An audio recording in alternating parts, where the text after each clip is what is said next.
Chismis Gabaklita! With Tita Cora and Kapitana Sisa. We are number 1 ng 6.7 Energy FM. Panggawag mong sabihin na radyo, sabihin mo energy. Taas ang enerhiya, hindi ba? Talaga nga naman dahil para sa mga, alam mo yun, sa mga Chinoy ngayon, unang araw, o diba, bagong taon ngayon, diba, Sinyen Kuaile, o diba, sa lahat ng ating mga panggang Chinoy, diba, yung iba pa nga kung, alam mo yun, kung i-pronounce sila is, diba, Kung Hei Facho, yun yung mga yun, diba, pero para sa mga ating kapwa, sa ating mga panggang Chinoy, Sinyen Kuaile, ay, Happy Chinese New Year sa lahat po ng ating mga pangga. Kaya nga naman tayo ay naka-red today kasi naniniwala mga Chinoy na ang red ay magtataboy. Taboy malas. Isang magandang umaga mga pangga. Yan. Sa mga bubukas pa lamang po na kanilang mga radyo, ako po si Kapitana Sisa sa ngalan ng aking partner na si Tita Cora na ngayon ay sa sideline bilang Dragon Dance. Ganon. Hindi, eme lang. Charot lang yan. Nagda-Dragon Dance pala. Sayang din yung mga angpaw, 'di ba? Kaya doon sa mga paligid ninyo, 'di ba? Alam mo yun, may mga makikita kayo may mga dragon dance kasi naniniwala nga mga Chinoy na alam mo yun, sa mga ganon yung pagpapaingay para magtaboy ng mga masasamang espiritu, elemento at bad vibes, 'di ba? Kaya nga naman paingayin natin ang araw na ito. Ibang ingay pala yun. Ay, Sinyen Kuaile, diba? Hello po sa inyong lahat dyan. At syempre, kung gusto mo rin po magpadala ng inyong mga mensahe via our text line, pwede nyo kaming i-message sa 0945-367 nga. Ayan. Hindi nakabisado. Ayan, 367-8792. O, diba? 0945-367-8792. Ipadala ninyo ang inyong mga mensahe dahil alam ko wala kayong mga pasok. Diba? Nandiyan kayo, nagmumukmuk sa inyong mga tahanan. Yung iba naman ay naggagala. O, diba? Na nakakaloka, nagpaplano. O, diba? Sabi nga nila sa mga kasabihan ng mga Chinoy, kapag unang araw ng taon, lalo pat pag Chinese New Year, wag kayong gumawa ng mga, alam mo yun, mga aktibidades tulad ng pagpapagupit ng buhok, diba, yung kung ano-anong, alam mo yun, kung anong gagawin, magpa-facial keme, o kaya, alam mo yun, maggupit ng kuko dahil ang paniniwala ng mga Chinoy, diba, baka kasi pagka, kunwari, ginupitan ka, o kaya kung anong gawin mo, maialis mo ang swerteng nakakapit sa'yo sa pagsalubong ng Chinese New Year kagabi. Diba? Siyempre, yung mga inihain natin kagabi, diba, na mga tikoy, kung ano mang anything na malalagkit, this morning dapat kinakain na yan as breakfast kasi that will bind the family, diba? Strong bind. Oy! Ganun yun. So, kailan pa ako naging si Hans Kua? Pero 'di ba, sabi nga nila 'di ba, na nasa sa atin pa rin naman 'yan 'di ba? May mga sinasabing mga bawal may bawal gawin, dapat ganito, dapat ganyan, 'di ba? Walang masama po na alam mo 'yon, sumunod lang sa gabay, pero hindi naman ibig sabihin ay mangyayari po ito sa inyo, 'di ba? Tanging dasal pa rin sa Panginoon na nasa taas. 'Yun pa rin ang kailangan natin. Siya ang gumagabay sa atin sa araw-araw. Hindi ba? Tama ba ako doon? Diba? Hello kay Kenneth Morado all the way from Antipolo, Antaray. Talagang siya ang ating unang texter. Diba? Sa ating text jock or text line. Ayan, text na kayo sa akin para naman maramdaman kayo sa kayong panig ng Metro and Mega Manila na nakikinig sa amin on a Chinese New Year. Diba? Kong Hi Hot Sai. Ganun yun. Diba? Ano ka ba? Nakakaloka. Uy, pero bago ang lahat, diba? Kahapon po ay medyo nagtaka kayo bakit wala ako. Nandyan po ako kasama ko. Gusto kong batiin ang lahat ng mga taga Sisu International, to be specific, ang mga taga Likamki, ang mga taga McCormick, ang mga taga San Remo, ang mga taga smugglers, ayan.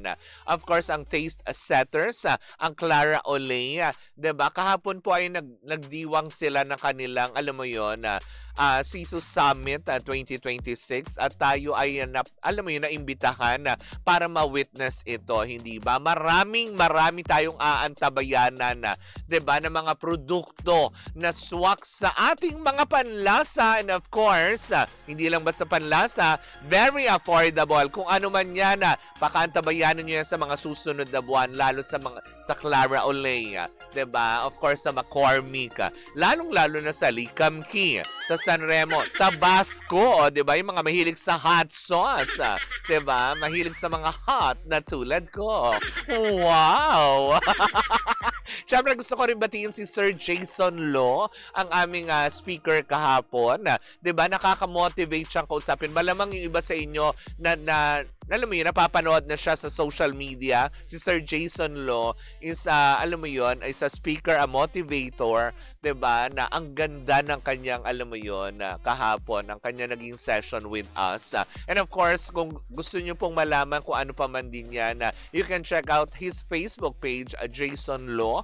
Yan, para malaman nyo at para ma-motivate kayo sa araw-araw. At may mga libro din siyang mga sinulat. At ako, alam mo yun, nagagalak. Kahapon, binigyan niya ako na with autograph. Sir Jason Lo, thank you so much, 'di ba?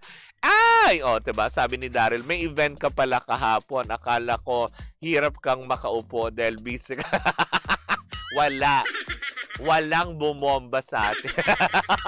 Bumomba? Ano ka? Sasakyan? Anyways, nako. Eto na nga na nakakaloka. Hindi malalabasin para sa ating Chinese New Year Baklaytest!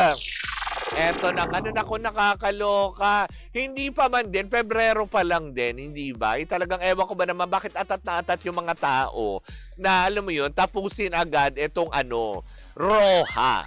'Di ba? Ni Donnie Pangilinan at Kyle Echari, 'di ba? Tsaka ni Yasi Pressman, 'di ba? Na nakakaloka. Nandun din si 'di ba? Si Maymay Entrata. Na kung saan nga naman sinasabi ng ilan na ay naka-ready na pa lang ipapalit.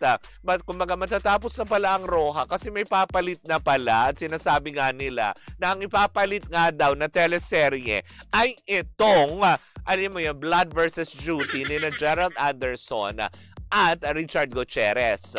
Pero ayon sa aking nabalitaan, Abril pa naman daw yan. Huwag kayong magmadali, 'di ba? Malay nyo biglang ma-extend. Mahaba pa sa Netflix nga nasa, alam mo yun, pang ilang episode pa lang, 80 episodes yan, 'di ba? Na nakakaloka. Ang Roja, 'di ba? So parang sinasabi ng ilan, 'di ba? So as early as now, pinaiingay lang ba ng mga netizen o ng mga tao na nasa paligid nila nang sa gayon ay antabayanan? Ganun ba yun? Oo, Pero para naman para sabihin na tipong may kapalit agad ang Roja, utang na loob, 'di ba? Ang tagal pa natatakbuhin ng Roja at gumaganda ng gumaganda. Hello nga pala kay Lorna Tolentino, Ate LT and Ate Janice de Belen. 'Di ba na nakakaloka? Sabi niya, Baklitas pa, shoutout po kay Tamingming at Tanggol sa San Mateo Rizal. Rosemary Madhos. 'Di ba? Na Hello po, good morning po. Happy Chinese New Year sa inyo, 'di ba? Ayan na. At syempre sa mga gusto pa rin magpadala ng kanilang mga mensahe, padala nyo po lang yan sa ating text line na may numerong 0945-367-8792. Lalong-lalo na yung mga naghahanap buhay ngayon, 'di ba? Hindi porket Chinese New Year, hindi porket holiday, hihilata tayo. Yung iba lumalaban, 'di ba? Sa hamon ng buhay at walang masama doon, 'di ba? Yung mas pinili nila na magtrabaho dahil sayang kita. Ganon. Nakakaloka yun. Hello po sa inyong lahat. Happy Chinese New Year. Aba, himala. Hindi na late si Chokoy Gonjongko, diba? Diba? Pero yun na nga, kinaloloka nga lang ng iba na parang tipong bakit? Bakit kailangan pag-initan natin ang Roja? Ang ganda ng pagtangkilik ng mga netizen, lalo pat ngayon paigting na ng paigting ang mga eksena sa Roja. Tapos isingit natin kaagad yan. Abril pa naman daw yan, if I'm not mistaken. Correct me if I'm wrong. April pa po nating mapapanood yung Blood versus Duty. Kasi ngayon parang may mga screen test pa sila. Taray. Dinaig pa nila ang mga dermatologists, may skin test, ganon. Pero eto, may screen test. Diba? Kung sino yung mga karakter, sinong papasok. Pero nabalitaan ko, eto yung chika lang naman na aking nasagap. Totoo pa lang, may mga kapuso stars na papasok sa Blood versus Duty. Kung sino-sino sila, hindi ko pa po makumpirma at hindi rin pa rin po makumpirma ng ating ibong tiririt na may lawit. Oo, diba? Na nagchichika sa atin. Pero yun nga lang daw, ang sabi lang talaga niya is sure na. O, diba? Na nakakaloka. Sabi ni Jeff Tads Oliveros, waiting kami. Ay, bukas, huwag ka mag-alala, pinagtuunan ko talaga yun ng pansin. Diba? Kasi ngayong araw na ito, pagtutuunan natin ng pansin, alam mo ba yung mamaya sa ating second gap, alam mo kung ano? Diba? Yung kay Michelle D at Sian Gasa. Diba? Nakahanap ka ng katapat. Tatago ka na naman. Mamaya yung pag-uusapan natin. Pero dito po muna tayo, hindi ba? As in talaga nga naman na maganda at posible nga, alam mo yun, posible nga bang ma-extend pa ang Roja dahil nga syempre, alam mo yun, nagre-rate, sinusuportahan ng mga tao, maraming nanonood. So, ibig sabihin nito, alam mo yun, posibleng magaya ito sa Batang Quiapo na magkaroon ng book 2. Diba? Lalo pat kung gumaganda ang story nga. Pero yun na nga, diba? Sabi nga lang pa kasi ng ilan na mukha daw kasi doon na inila-line up. Diba? After ng Roja, eto na, Blood versus Duty na nga, diba? Taray, no? Yung ano nila, no? Yung paingay nila, simula January pa lang ng bongga, diba? Sabi ni Rowena Sancho, nasan si Tita Cora? May dragon dance sila later. Gano'n. Emela. Charot lang. Diba? Na nakakaloka. Sabi niya, kamusta naman ang mga kaibigan mong Chinese? Ayun, nagkakaisa kami lahat. Oh. May pa ganon na, diba? Nagkakaisa kami lahat, mapayapa kami, diba? Simple lang naman ang agad namin sa buhay. Ang maging masaya at magkaroon ng peaceful life. And I, thank you! O, diba? Na nakakaloka. Ang daldal ni bakla na nakakaloka. Chinese New Year na Chinese New Year. Ganyan naman kasi dapat, diba? Pag Chinese New Year, maingay tayo. Sabi niya, isa lang po kayo ngayon. Nasaan po si Tita Cora? God bless. Yun nga, kasi sabi ko lang, may dragon dance kasi mamaya. Charo. Eme lang. Diba? Nagpahinga lang ang partner ko. Huwag kayong mag-alala, diba? Siyempre, diba? Kailangan humanap ka din ng ibang pwedeng pagkaabalahan. Diba? Diba? Ganyan talaga.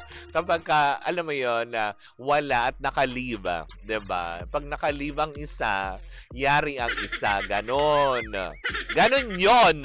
Diba? Anyways, uy, eto may mga pagbate. Magandang umaga sa lahat mula sa barangay Buhangin, Binangonan, Rizal sa Talim Island. Tama ba? Mula kay Orly. Hello po sa inyo. Nakikinig mula Huwebes hanggang Sabado, Orly ng Barangay Buhangin. Bakit ano lang? Huwebes hanggang Sabado. Gawin mo na Lunes hanggang Linggo. Diba? Tuloy-tuloy naman na tayo ang tugtugan dito sa Energy FM. Gawin mo na hanggang Linggo. Lunes hanggang Linggo. Diba? Uy, bago ko makalimutan, hello nga pala kay Patricia, kay Miss Pen. Ayan, sa mga umalalay sa ating kahapon. And of course, ano yan? Walang ganon. O, diba? Huwag kang ano dyan. Walang ganon. Diba? Anyways, naku mga bangga, ang tabayanan nyo mamaya. Maganda ang pag-uusapan natin. Tungkol nga dito sa pagpa-file ng kaso ni Michelle D. laban kay Sian Gasa. Mamaya natin yan pag-usapan sa pagbabalik ng Baglita sa Woo! At muli po ako sa Kapitana Sisa. Sa ngalan pa rin ang aking partner na si Tita Cora. Tuloy-tuloy pa rin po ang ating tugtugan. Siyempre, dito po lamang yan sa number 106.7 Energy FM. Panggawag mong sabihin radyo, sabihin mo energy.